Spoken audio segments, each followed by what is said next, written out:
দিনটা ছিল 7th জুলাই আর আমরা বেরিয়ে পড়েছিলাম আমাদের লোকেশনে। আর আমাদের লোকেশন ছিল চুনাখালী নিমতলা। সেদিন আমার ছিল 3টে পার্টি মেকআপের বুকিং। আর আমার সঙ্গে গিয়েছিল বিনিতাদি আর পারমিতা। বাস স্ট্যান্ড থেকে বিনিতাদি আমাদের সঙ্গে টোটোতে উঠে যায়, আর টোটোওয়ালা কাকু আমাদের নিয়ে যায় বিষ্ণুপুর কালীবাড়ির সামনে দিয়ে। আর দেখো ভিউটা কত সুন্দর ছিল, কারণ বৃষ্টি পড়েছিল, বৃষ্টির পরে আকাশটা দেখতে খুবই সুন্দর লাগে। আমরা আমাদের লোকেশনে হাসতে লেগেছে আমাদের দেখে, আর আমরা নিজেদের একটু ক্লিপ নিয়ে নিই, আর পারমিতা এদিকে প্রোডাক্টগুলো রেডি করছে। আমি বাইরের দুটো ভিউ নিয়ে নিই, কারণ ওরা তখনও মেকআপে বসেছিল না, একটু ফ্রেশ হয়ে আসছিল বলে আমরা একটু বাইরেটা দেখছিলাম। আর দিদিভাই মেকআপে বসে আর মেকআপটা আমি করি। দেখো দিদিভাইয়ের থেকে জেনে নিয়েছিলাম দিদিভাই কেমন কি লুক চাইছে। আইসটা তো দিদিভাইয়ের খুবই পছন্দ হয়েছিল, তার ইচ্ছে মতনই করা। ক্লায়েন্টরা যদি মেকআপ আর্টিস্টদের সঙ্গে একটু ডিসকাস করে নেয় কীরকম কী লুক সে চাইছে, তবে মেকআপটা করতে আমাদেরও খুব সুবিধা হয়। আর এই ছিল তার লুকটা। হাসছিস তোরা?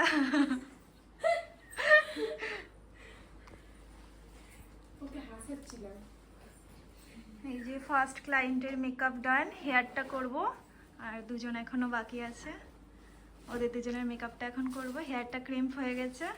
আর আজকে এসেছে পারমিতা, বিনিতাদি, আর তার মধ্যেই চলে যায় কারেন্ট, যাতে সোয়েটিং না হয় সেই কারণে ফ্যানটা, ছোট ফ্যানটা দিয়ে হাওয়া করা হচ্ছিল দিদির মুখে, যাতে কোনো রকম সোয়েটিং না হয়।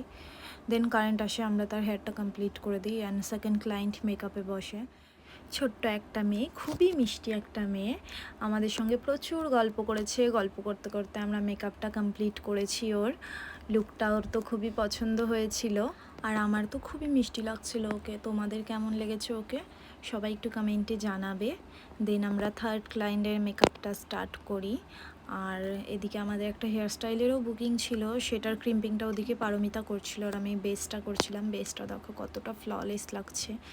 আর ওর ফুল লুকটা কমপ্লিট হওয়ার পর ওকেও খুব সুন্দর লাগছিল। আর তোমরাও যদি তোমাদের স্পেশাল ডেতে এরকম সুন্দর সুন্দর লুক পেতে চাও, তো আমার সঙ্গে কন্ট্যাক্ট করতে পারো। আবার আসবো নতুন কোনো ভিডিও নিয়ে। বাই।